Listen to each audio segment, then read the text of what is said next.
But the force behind the Black Moon Enter the Stage album was growth development of self-independence.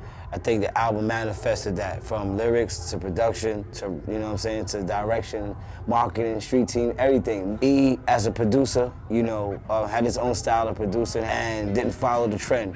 Neither did the MCs on the record, and neither did the label itself follow the trend. So I think that album set off the level of independence, you know what I mean, and self-acknowledgement, because we knew our strengths and our weaknesses. Wow.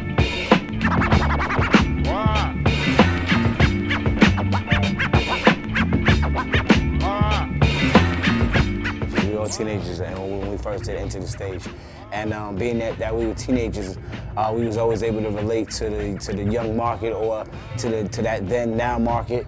You know, you listen to songs like I Got You Open, you listen to songs like How Many MCs, Who Got the Props, you know, Buck 'Em Down. All of these songs are reflective images and sounds of what we were going through at the time.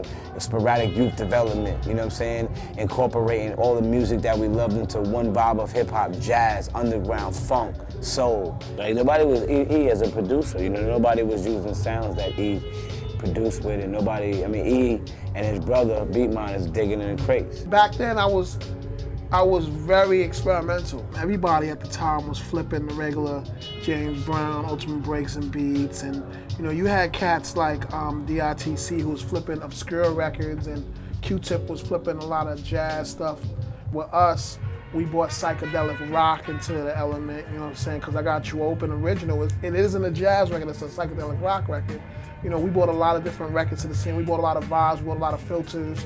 Like, the thing about that album that stands out is that it's a, you know, it matches. Like, if you listen to a record, you know, listen to Shit Is Real, all the samples in there, from Phaso Riding High to California Soul and to my love song to Catherine, I tuned all those records so that they all match musically. One of the many reasons that album still lives the way it does today is because of that.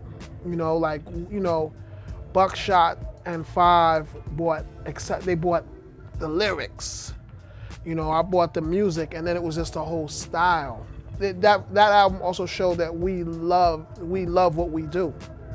You know, it was all about, and it wasn't about making an album for the critics or this, that, and that. We was making an album because we wanted to make a good album.